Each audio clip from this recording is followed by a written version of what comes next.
This conference will now be recorded. All right, good afternoon, everybody. Today we have a privilege of having the Reverend Hattrick, that is James Ball, one of the founders of HackMiami. James is truly a person that I respect and admire, and I had the privilege of being his friend. James, for me, is an American hero. James is an original terrorist fighter, freedom fighter. He's very humble, and he will never, tell you all his adventures. But he's incredible, and maybe one day I'll just sit with him and we'll talk about some of the amazing things he's done. And you get to see how a person that really truly believes in what he does, how he helps others, and he simply doesn't say anything. It's not like other people that are boasting about stuff that they truly don't do, by the way. So thank you, James, for giving us this time. You are one of the pilots at Hack Miami. You are one of the founders. I know you from now quite a bit of time, and I'm very happy you're still with us, even though you're not longer in Florida. You're in the West Coast, and we're happy to have you here. And without further ado, this is James Ball. Hi, everybody. Thanks for that fantastic introduction, Rod. Uh, that was very nice. Let's see. So, this is going to be the red team in the cloud. Basically, this presentation. I decided to do this presentation because I've been getting a lot of requests and engagements where they wanted me to go attack either an on-premise enterprise cloud environment or like a full base IP range in the cloud, or also Amazon instances. So basically, I've been getting a lot more requests to attack more cloud infrastructure. And so during this time, getting this request, I decided to do the most recent SANS training on the on cloud penetration testing. And to my surprise, and also to my surprise when I was doing the engagements, a lot of the methodology that I've used for web application hacking, basically the other type of hacking, basically follow through to this environment as well. So it was a pretty much easier pivot to go from web application hacking, which was my forte at first, into this. Um, so I'm gonna keep it high level. I'm not gonna show any demos or anything because I don't really have any targets live that I can legally show you right now. But and I would keep this focus on AWS primarily.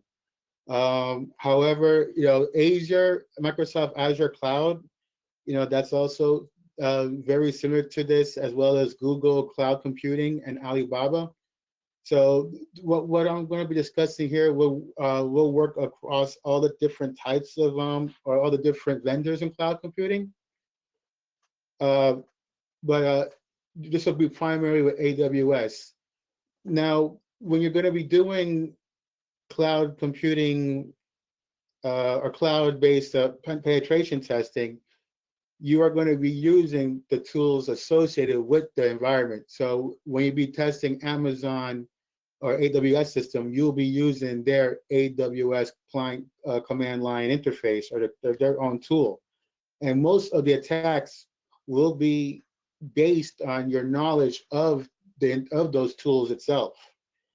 So that is something that is also quite interesting, that the tools that you'll be needing to do a lot of the privilege escalations will be the built-in tools. So if you do manage to compromise, say, an internal system, you wouldn't have to be worried about installing extra tools, because more than likely these tools will probably be in one of those systems. So here's another brief introduction that I wrote into the presentation about me. I've been here for a very long. I've been doing this for a very long time. I really couldn't give a better introduction than Rod has given to you guys earlier.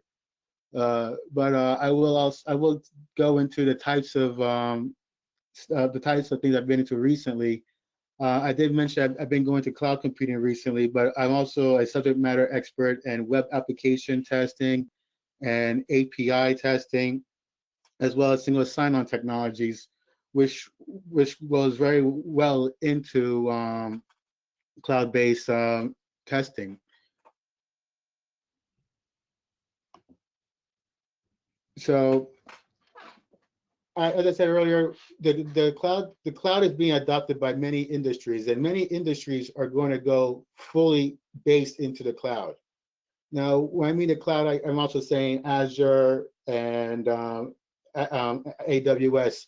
You can even see it on application on software as a services, such as Office 360. That's a type of cloud-based thing, infrastructure. That's considered a software as a service. So one thing we would go into is the types of cloud-based services that we can test and the scoping around them. Oops. Okay. So yeah. So in this slide, I described the types of services that we see in the cloud. As I mentioned earlier, software as a service. Here you'll be only able to attack the instance of the organization's implementation. So you'll be attacking, say, Tesla's instance of or Office 360 as opposed to Office 360 itself. So now we go to platform as services. These are things that we see that allow developers to code in an existing environment. And when we have these types of tests, you are expected to stay within the containerized area of that instance. So basically, if you're testing, say, something like SharePoint, you'll be only testing the, say, tesla.sharepoint.com or something like that. And the basics understanding of this is that when we're testing cloud infrastructure and cloud environments, we're going to have to make sure that we're only sticking within the client's or the target organization's instances of it. We generally would not have the permission to actually go, say, attack Amazon.com itself or Azure, the instance itself, but we more than likely will be attacking the implementation of these instances. The last one thing I have, function as a service. This is basically AWS Lambda and Azure functions, virtual functions. These are basically one-time things that can be spun up and down, basically when they're executed on demand. And a lot of these functions have permissions that are higher than the normal user permissions. So we'll be able to potentially pivot from those functions as service, or these one-time use functions, onto another system.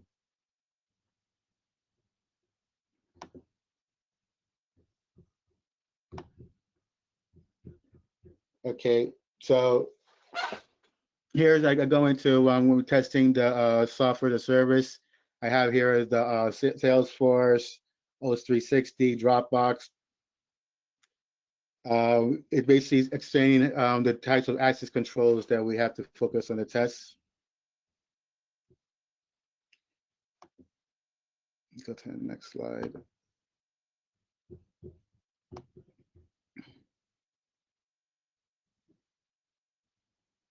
So this basically what I said earlier in other slides here, where it's basically platform as services on the containerization of the application. So we're going to try to stay within our own containers when we're doing these types of testing.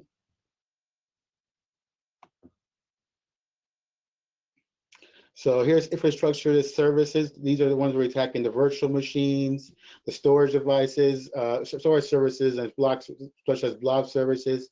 What would be when we're testing those things? We'll be testing basically how the client or how the target configured their the permissioning to or access to said storage services. Um, Now, Amazon Web Services allows for testing of freely testing of their services as long as you stick to the client that you're testing. So you stick to your own platform and your own implementation of it. They allow you to test it all you want. Um, with Azure, however, if you want to test anything related to Microsoft services, you will have to send them a notification email. But AWS will allow you to test mostly all of their services. Their main restriction for all types of cloud-based testing is they do not want you to do the knowledge service attacks where you affect other customers and their own infrastructure, and they also do not want you to do something where it was take up too much resources and then eventually cause another outage. So their main concern is that when you do testing on a cloud environment, that you're not messing up other people's implementation of it.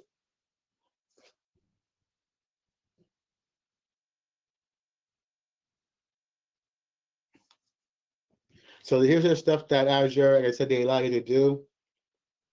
They do allow you to test virtual machines and also the security monitoring of it. But they want you to send a notification. And the same thing applies for Azure and AWS. When you're doing a proof of concept attack, they don't want you to drop like a command shell or anything malicious on the box. So they don't want you dropping ransomware or anything on it. They want you to basically do proofs of concepts demonstrating that you can access the information.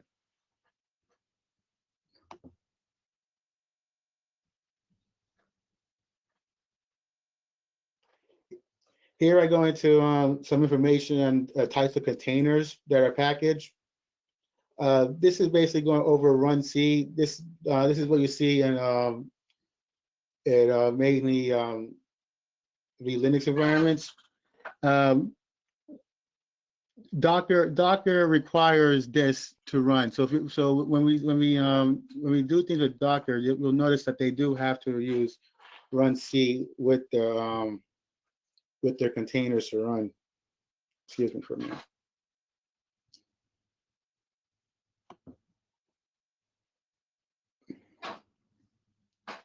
Now container D is another container function. It's basically a daemon that runs in a real time. They use a protocol gRPC that you see in the background, and that's how they communicate with each other with the services via on the containers.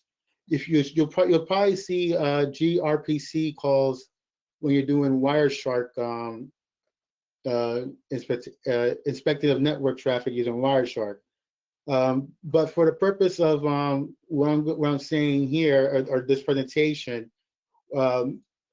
this is basically letting you know what the technologies are in containers. But for this on this presentation, we will not be exploiting this aspect so much.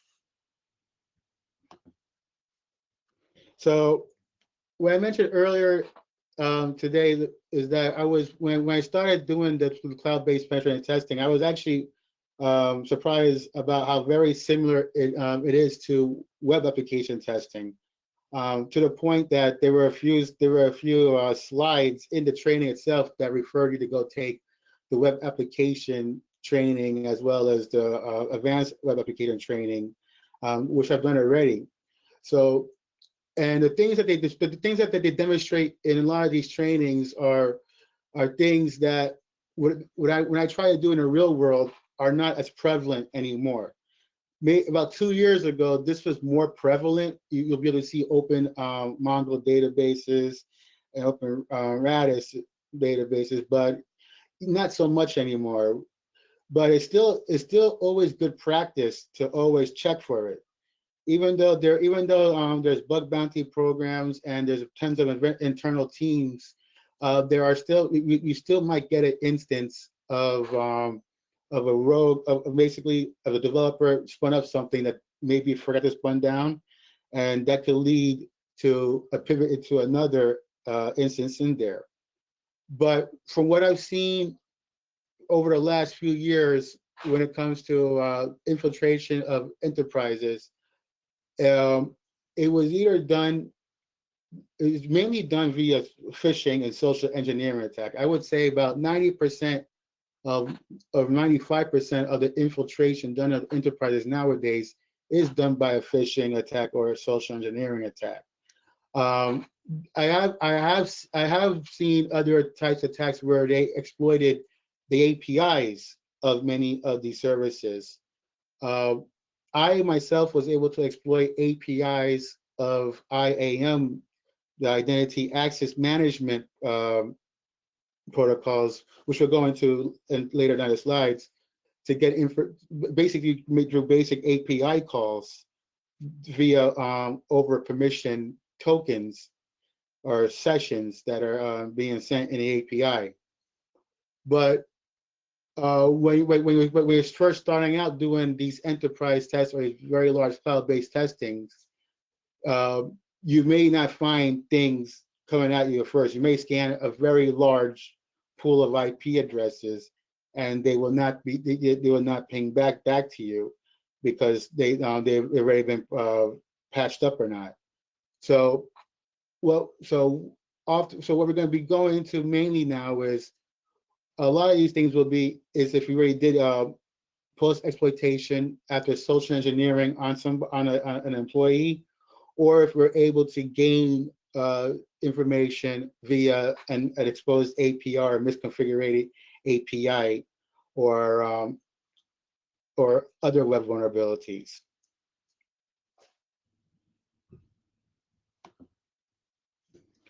So the tools that we'll be using for cloud-based testing are basically the same tools that we'll be using for web-based testing. Burp is my favorite tool. I use it for every test. It's a very a robust tool. Burp is a proxy tool that you'll put in between the client and the server, and it'll intercept the traffic from the your client, which would be your laptop or the browser you're using, into the server. And Postman is basically a client used to make API calls. When developers develop APIs, they often use Postman scripts or Postman to test the API out without actually having to develop a full front end for it. So Postman is basically a way to do a front end for APIs if you do not have an application for it. Um, I like to still use Burp in lieu of Postman when doing these tests. In my experience, when I was using Postman in the past, Postman will oftentimes add their own encoded value, or they will correct an encoded value. So if I were to put a %27, which is the HackMiami logo, into the Postman script, instead of sending the correct 20, instead of sending %27, it may actually just send the apostrophe itself. Whereas Burp, I can guarantee it that it will not alter that URL encoding when I send it. I've only had that happen a few times in the past, but that's a caveat I've had when I've used Postman. Now Masscan, and it will be using for when we get an IP address range that contains thousands or even millions of IP addresses. Oftentimes this will also be internal IP addresses too. If it's an enterprise environment, we'll be testing a pretty long range of VMs and IP addresses there. So we're going to use Masscan because Masscan will be able to scan all of these in a timely manner. The downside of using Masscan is that you'll be sacrificing accuracy for speed. So what I like to do is I would like to use mass scan to go scan a large range of IP addresses first, and then get the results from mass scan, like any host that it finds that was up, and any ports that I find was up, and then throw it into Nmap, because Nmap will also have extra scripts for it, such as I'll go into it later on. If I find like a Mongo database, I could use Nmap to verify that the Mongo database is actually there, and I could access it. As I mentioned earlier, if you're going to do Amazon Web Services or Amazon cloud-based testing, we'll be using the AWS CLI tool. And for Azure, they have the Azure command line tool. And for recon, we're going to use open source tools especially at a scale. One tool that I really like to use is crt.sh, which is a great way to enumerate subdomains. And I'll get into that, I believe, into the next slide. But Census.io is like another Shodan. It's based, they already scan the internet, and if you put in IP addresses, they'll display what ports that they were able to detect that open beforehand. Robtext.com is something I've used to map out large ASNs or large network areas. They can also provide other subdomains or other hosts or host names or domains that are rely on the same host. Now, I could talk about these tools and go into how to use these tools, but I'm pretty sure that you guys could find the research into using these tools yourself. There are a lot of there's a lot of documentation on how to use Burp. There's a lot of things out there for all of these tools. So I don't feel it's necessary for me to go into how to use typical calls and stuff. There's a lot of documentation out there. And I'm sure if anybody have done any training or any like information security, you've probably heard of some of the tools. One being at least Nmap. That's been around since the Matrix. So this is still a tool that's being used today. So I mentioned crt.sh. Now we're using the certificate transparency tool. The certificate transparency was a way for that browsers and a way for browsers and clients to know that the certificates that are being presented on the websites are actually their certificates and not a spoof certificates or malicious certificates. So there are several certificate transparency records out there that we can go look through for certain domains. One of them is crt.sh. Facebook has one of them as well. But we're going to use crt.sh because it's free, it's online, you can use it anytime. Okay, so here is an example. Okay, got a comment? GoBuster is good, but yes, there are several tools that are definitely a lot more faster now. One reason why I like these, I mentioned GoBuster and DNSRecon.py is because one of them was written in .go, one of them was written in Go language, and the other one's written in Python language. So they're usually universal on all operating systems. So that's one reason why we like when we use we like to go show out scripts written in Python or Go languages.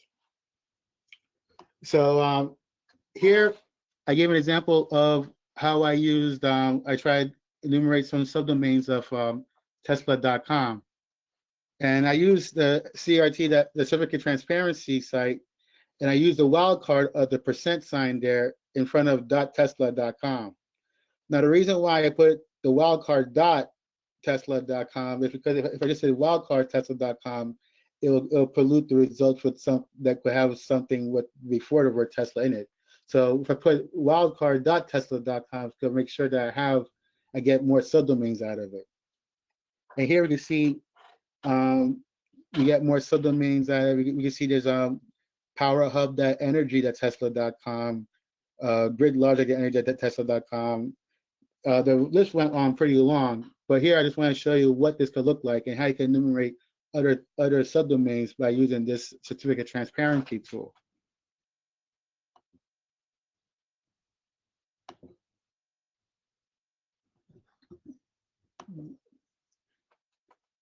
I forgot to, I didn't mention in that last slide, but you can also pair up DNS Recon, the Python script, with the results you get from crt.sh to get even more subdomains. And then then what I would like to do is I will use GoBuster to get the director, basically the directories afterwards. See if we can enumerate any directories after the domain. So other things you want to look for when we're exploring enterprises or the cloud-based stuff is that we're going to look at the GitHub repositories. I myself seen in the past where developers will put up a project they're working on the external Git, and then they'll have SSH keys in it or hard-coded credentials. Oftentimes their own credentials for their own work environment, such as Active Directory credentials. And they might even realize that they put these credentials in later on, and they'll go on to go back into the Git and remove it. So I've seen in the past that even though they removed the passwords, they forget to go back to old commits. And if you go back to the old commits, you may see some credentials leaked in there.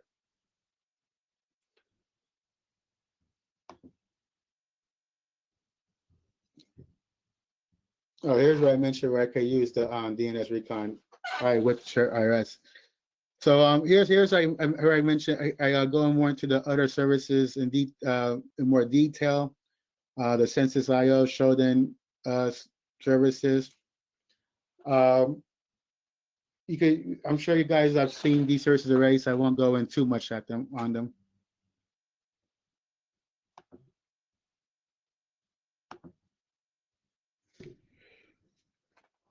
Okay, so once we scan things, we might see here are some databases that are usually sent to like AWS functions or cloud functions, and we'll notice that they are we'll see port 27,001. We'll also see the RES port 6379, and these were often released out there, not intended to be externally facing on the internet. So a lot of times these databases may not have proper authentication or authentication at all.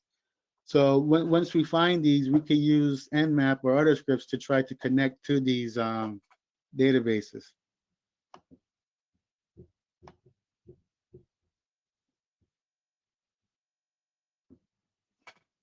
So now we're going to go into trying to we're going to talk about Amazon's AWS implementation of their cloud services. So Amazon has Amazon AIM, which is used for authentication, authorization. It's the identity access management mechanism of it. It handles the permission policies, allows access via API to various parts of the net or the system or the services. They offer group permissions and they offer federated services. One thing we're going to go into here is how IAM is both has role-based access controls and attribute-based access controls. So here are some quirks with the access controls and AIM, excuse me. So one of the things that AIM supports is a resource policy. meaning that if you explicitly give the permissions to the users, say you explicitly, in this example, I explicitly gave Jimmy the permissions to list read write to the S3 bucket, but Sarah, she don't have permissions to the S3 bucket. However, the resource S3 bucket can have permissions on it themselves.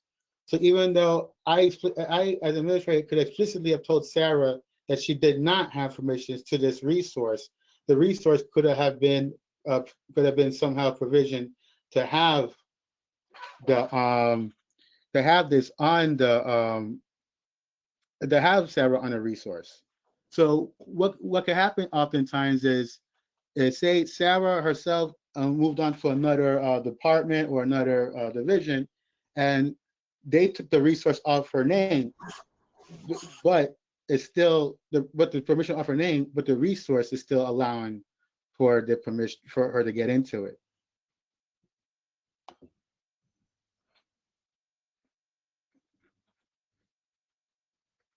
So here are some other things like service policies, Lambda functions. They have these policies on their own things, on their own instances.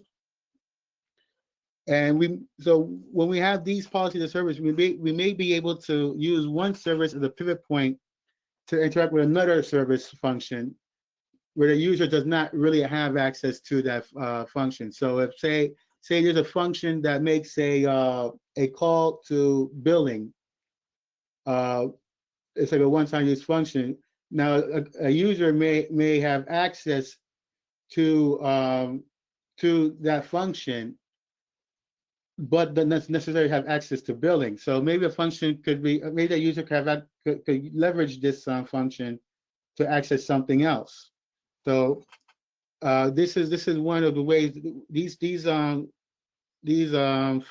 permissions or these functions could be a way to pivot to another aspect of the cloud. So here is one we have for attribute based control. So AWS has a tag system. So in this example, you have user Jimmy. He's tagged with the team. He's tagged with the group, team, and Dolphins, where Sarah's team is in Seahawks. Now the resource is here is tagged with only to allow the Seahawks team. So it's already going to deny my team, but allow Sarah here. Uh, one good thing about attribute based policy, the way administrators use them, is that if they want to remove a lot of policies or add a lot of policies to a certain user or a certain resource, they could just add a tag there. And if the tags are not there or not, if the tags are there, they'll let them in. And if the tag is not there, then it won't let them in. So this way, say if in the last example where Sarah went to another department or something, regardless if she went to another department, if the tag is not there, then that resource will not have that I'm in.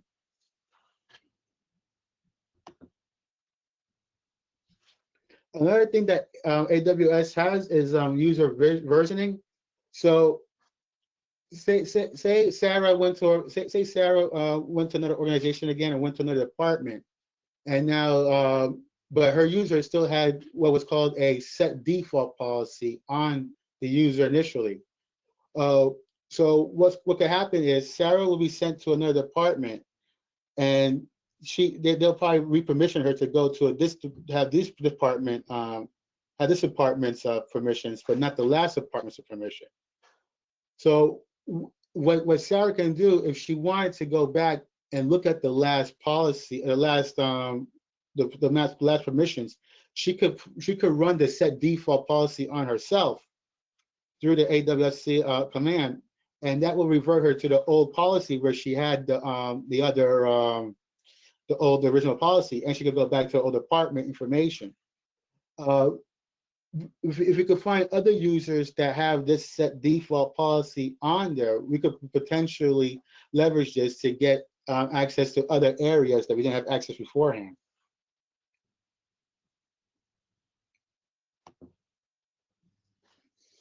So this is something that I've exploited quite a lot in the past, and it's something that a lot of people who are developing AWS app or applications or structured services don't realize they have.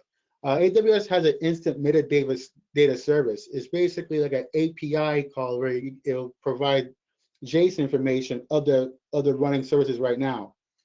So basically, like a serverless function, like a Lambda function, could call this metadata service function to get a new session for itself based on its role, or to see what's running on itself. It's only accessible to the IP addresses within the Amazon instance, and it's usually always starts with 169.254.169.254. So what we are going to do is we're going to leverage other vulnerabilities to get access to this metadata service, because this metadata service is what we're going to is what we can use to get live credentials onto a certain resource. So this is the typical structure, one of the typical structures of this metadata service. And it's not documented by AWS because they don't want the bad guys to really get this. But it's basically what I call an open secret nowadays. If you were to go onto like an AWS or an Amazon cloud into the network, and you're able to call this URL, it will basically give you the live token right now they could use onto the service. We will see the username, we'll see the password, and the session with the service. What we want to do is, once we get these informations, we could actually use the Amazon command line interface or the tool itself to create our own profile or our own user to access the service on its own. And the reason why we do that is when we create our own user and our own profile that looks like has legitimate access, it's going to be a little bit harder for the blue team to actually see that this was accessed, because it looks like a legitimate user is accessing this, a permission user at that is accessing the Amazon instance. So this is back on the serverless function. Where I mentioned this earlier. These are basically they run once in their call and once needed. These are basically service calls, and I said we'll be able to use these functions to pivot to another point. Oops. I wanted to get this slide to show you the different terminology between AWS and Azure, and I'm using these two because these are the two prominent ones I've seen. There is also Google Cloud Computing as well, and Alibaba's coming up with one of them, but I haven't had much experience with them. But these are terms that we've all seen quite a lot. We could probably see a lot while doing these testing, or probably by even signing into our own enterprises. So the EC2 for AWS will become Azure Virtual Machine. The Virtual Private Cloud will become Virtual Network, and so on and so on. So as you can see, AWS has AIM, where Azure has Active Directory services, or Azure Active Directory services, which is different than the standard Active Directory services they see on an on-premise site.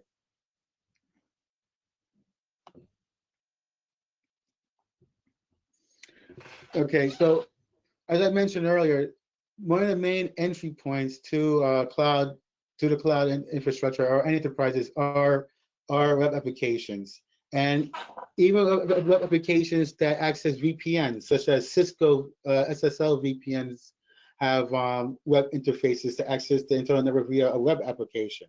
There are several. We're going to use these types of applications to leverage vulnerabilities to get further into the cloud. I will show an example of how I use server-side request forgery to actually get that metadata service credential.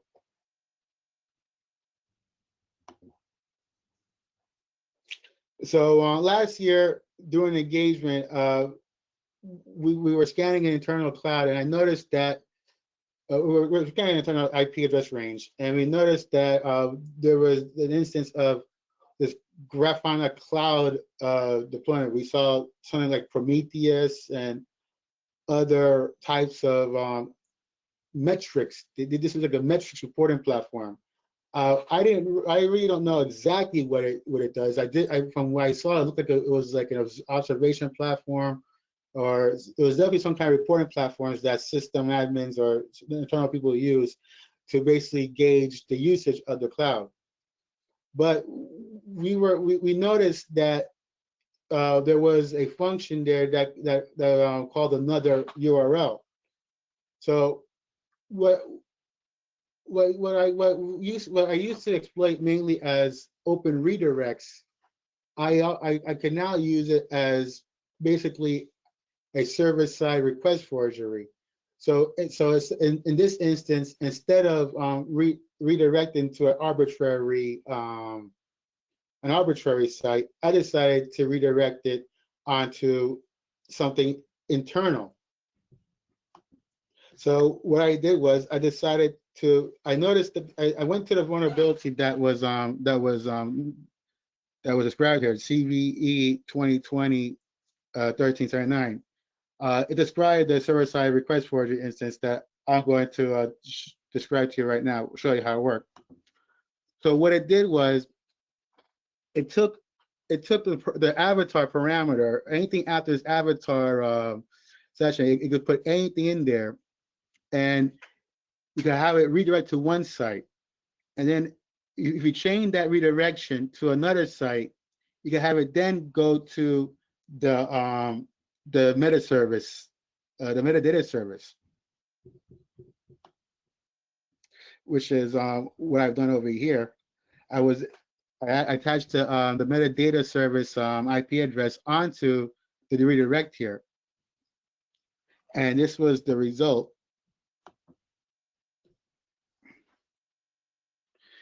Here we were able to get the access key ID, which is basically the user of the application, the secret access key, which is like the password, and the live token. These tokens are usually by default are good for 6 hours. So if this token is not refreshed or anything after 6 hours, you can always come back here to leverage getting these credentials, getting these sessions, and then creating a profile with it and installing yourself onto that service. So this was something I've seen in a while several times. It's something that is a core with AWS.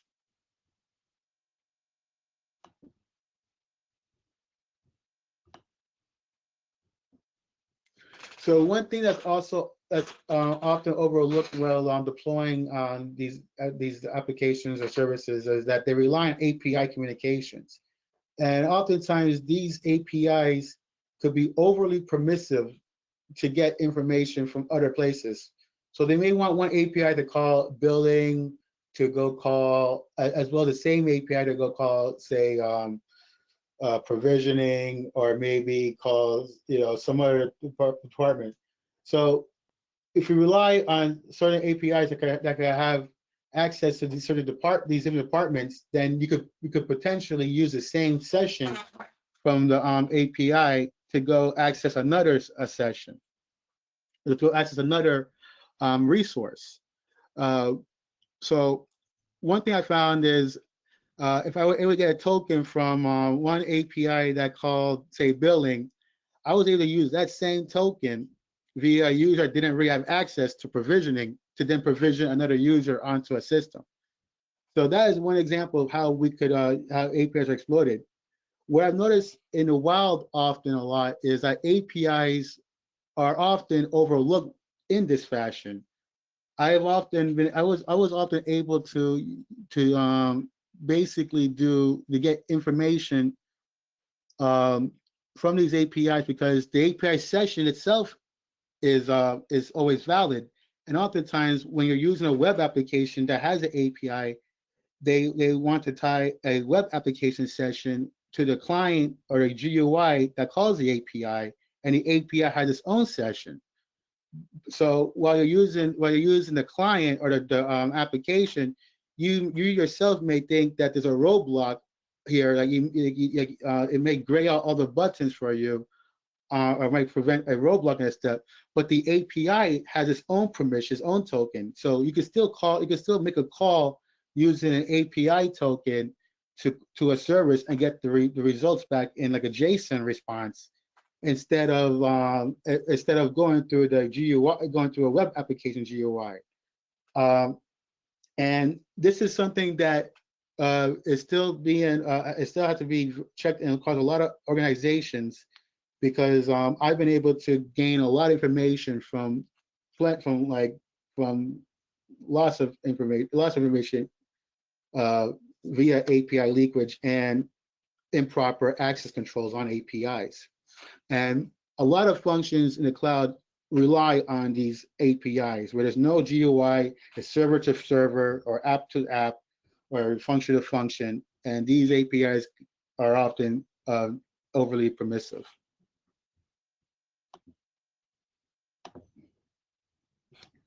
So that's the conclusion I have for this right here. I want to open up for more questions and answers. I didn't want to get too technical into this and give too many technical details because I could figure that might be too boring or too excessive. But I'm open to any questions or statements you have regarding enterprise testing or cloud-based testing. What do you Thank think you, is James. next? Oh, sorry. Yeah, go ahead. Go ahead. Sorry, I got ahead of myself. This is just like an interesting topic to me. So what do you think is next for enterprise penetration testing in cloud? Well, I see a lot of organization going towards Azure a lot more and AWS. What's going on next is, as we're getting more and more resources into it, we're going to see a lot of default configurations spun up, and we're going to see a lot of these similar things I just demonstrated here, like the metadata service um, exposed. So I expect maybe later down the line they're going to close. They're going to have more defaults that are more secure. But I do see a lot more people probably going to a Google Cloud platform as well. Alibaba might make a stake in Chinese environments, Chinese companies. They're already starting to have their own cloud services there, and they look a lot, I believe, a lot like Google Cloud Computing Services. But I do see more organizations going towards more of a hybrid model, or where they have on-prem stuff and cloud stuff, to even more flat out of a cloud-based model. And I do see we're going to see this a lot more in the future. As a follow-up, do you see organizations kind of outsourcing this kind of penetration testing, as I've been seeing has been trending, where like you might have like a PM that manages a few people that are in a team but aren't on even on this in the same country? Is that something you see happening? So I've seen it happen. This is how I've seen it in my field. Where I work, they have me do pen testing on enterprise and on the local enterprise or internal systems a lot. They have me see if I could do ransomware or stuff like that, or anything against the cloud. They also hire third-party vendors to go do assessments as well. vendors such as IBM, Mandiant, I've seen them. Um, I've actually overlooked them doing the testing as well. Um, and I see them come across they use testers from all across the world sometimes. Uh, my team, I have testers in other countries. I have a tester in Canada as well. I don't really think that really makes any difference in the actual work that's being put into it or what the results that's going to come out of it. But I do see more requests being done for these types of testing, especially on their implementation of certain instances. So I have seen calls, a lot of people making requests for Office 360 testing or their own SharePoint testing or their own implementation of things. I've seen that a lot, and it's a pretty big selling point for a lot of these third-party testers too. When I talk to them and have a conversation with them, they have to have multiple testers or people on it, and I've even seen these engagements go up to about 3 months long. So some of the engagements, if it's like a full red team assessment that includes social engineering and stuff. So I definitely see this being sent to internal teams a lot for certain things and being outsourced to third parties as well, just for some expertise in it. Thank you.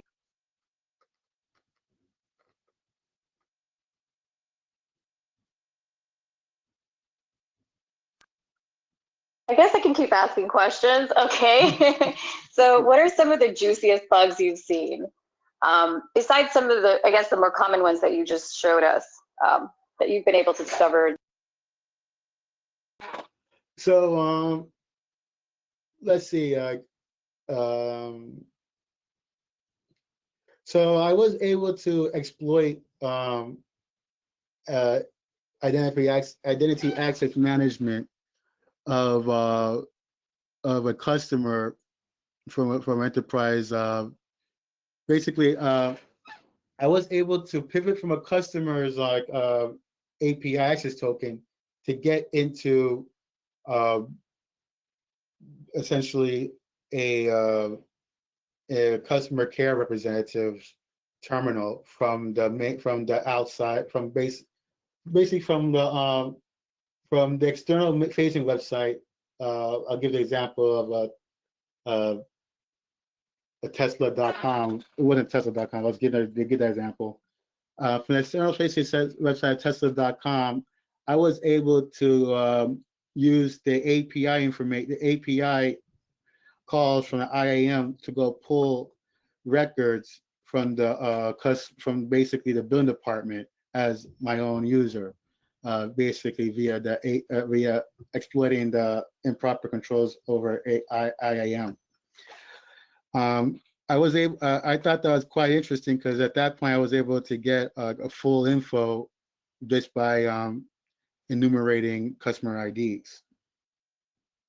And I thought that was quite interesting to do. And what was also interesting was that when I was able to do that, it didn't look like it was a bad request. It looked like a legitimate request. So I was able to work with the development team or the not the development team, but I was actually able to work with the SOC right then and there to have it fixed right away because I was able to actually get credit card numbers and a lot of PII information that we shouldn't have gotten, and we closed that bug down within about 30 minutes. So I was able to get that pretty quickly, and it was quite scary too.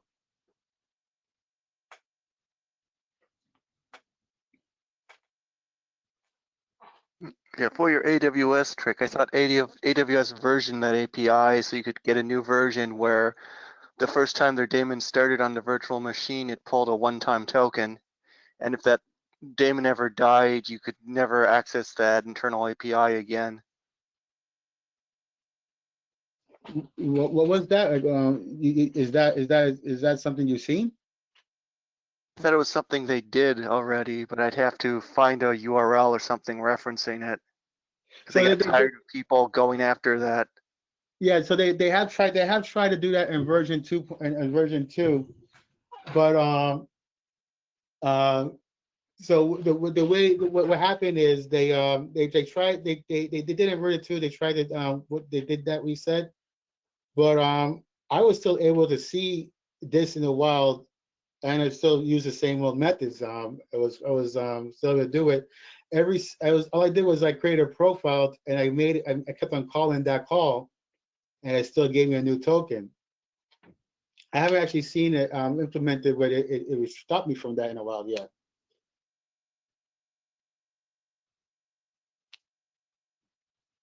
Here's another question that if you have any resources for exploiting AWS API vulnerabilities or any white papers you can recommend. So this resource I got for this presentation, I got from I already got from SANS, their cloud computing training. Other resources, I don't really know at the top of my head right now. To be honest. Which SANS one? The one that Moses teaches? Yeah, the one that Moses teaches. Yeah, Moses Oh, Frog. that's awesome. Yeah, guys, Moses is sometimes and the Discord or Slack, so you can actually reach out to him directly. That's awesome. What's the number of the course? It's 588. 588. Awesome. Yeah. So I gave, so with this presentation I gave basically a portion of that training. I condensed it a lot. I didn't want to completely like rip this stuff off as well. But I also put in my experiences with actual testing of enterprises and cloud-based systems. And in my experience, I was actually surprised because like when I was testing cloud-based systems before I took this training. And when I saw that metadata service thing in the wild like that, and I saw it was basically a textbook example in the training itself. So I thought that was kind of funny to see that. So, but I was able the stuff I've got from really the API testing and everything. I got all the my training just by hands-on testing.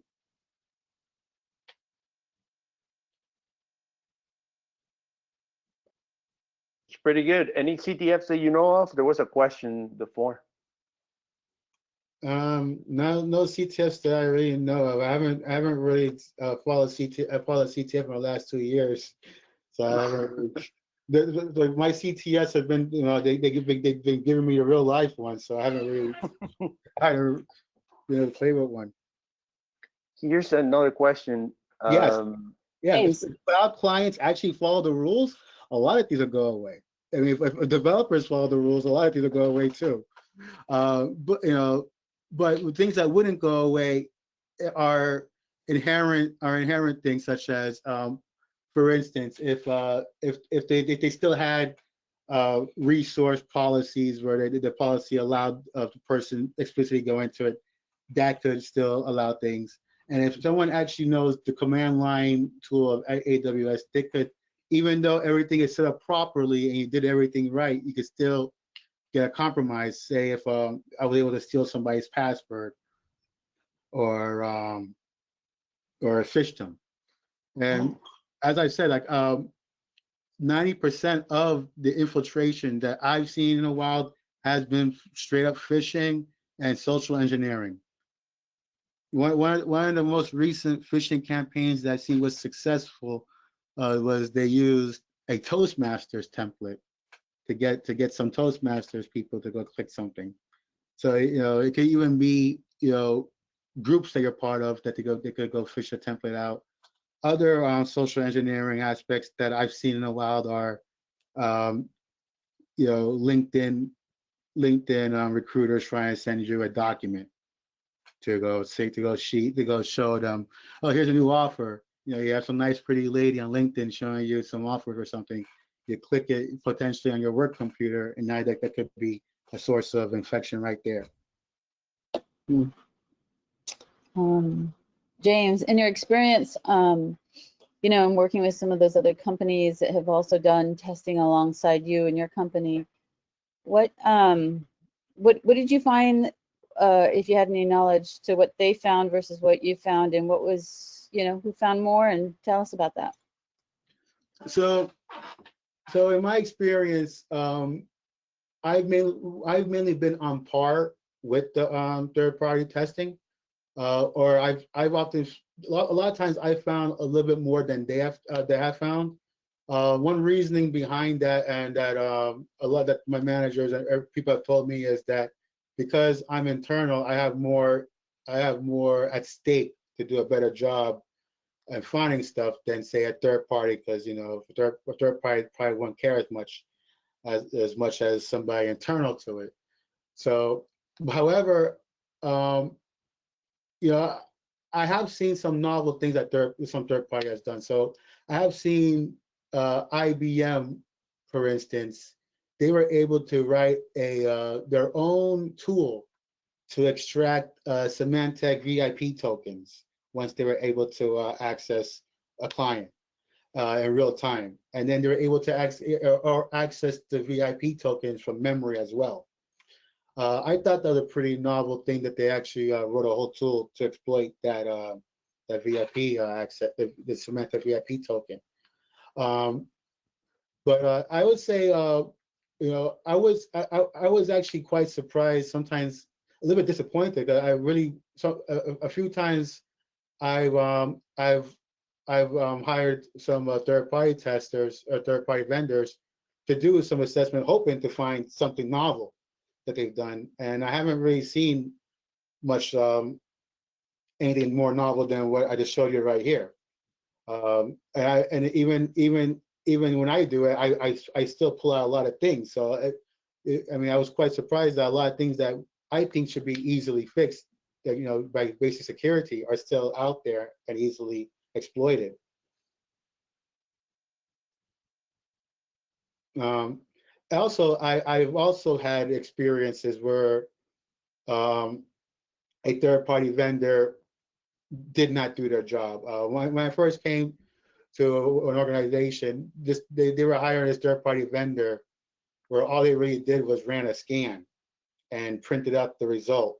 Didn't even go over the scan for false positives or anything, and they charged the organization 100 grand for that. And I thought that was appalling. And I came in there, I did the same test, and I found so many things wrong that they had to fix right away. So it's also has to come on the awareness of the organization as well, to make sure that they're not being hoodwinked by some of these third-party vendors. And I believe that after I got in there, and after they got a more developed internal team, we were able to look at better third-party vendors and see better reports out of them.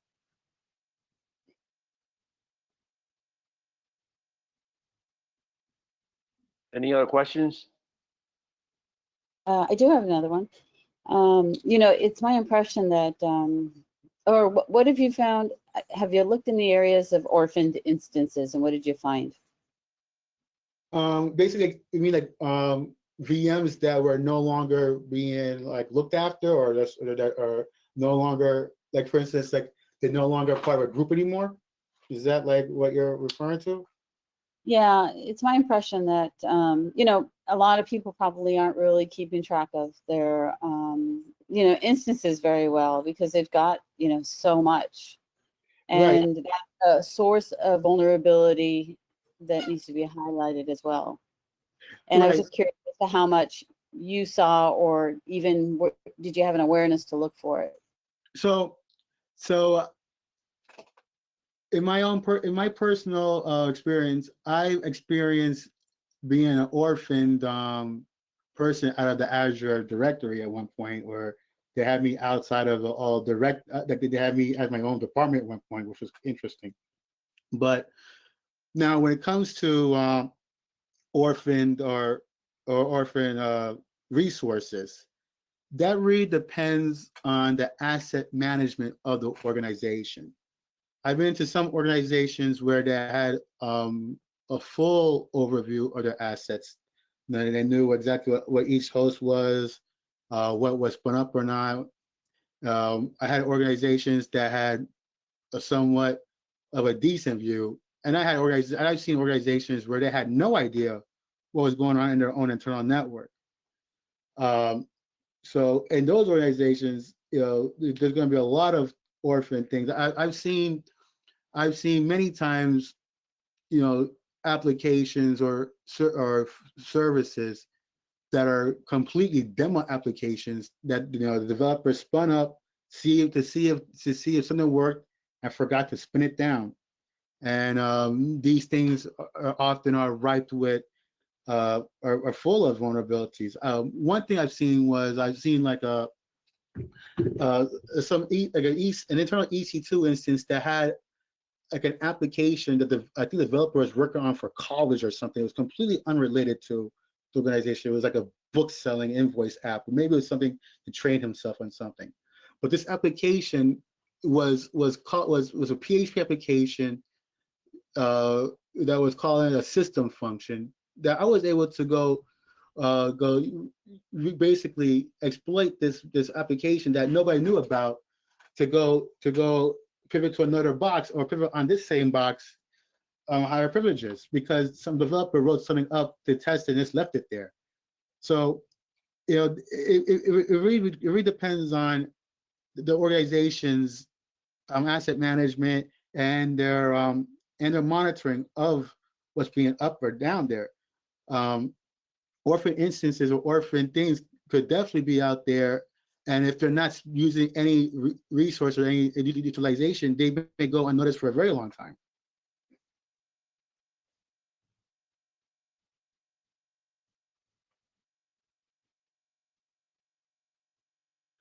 Any other question?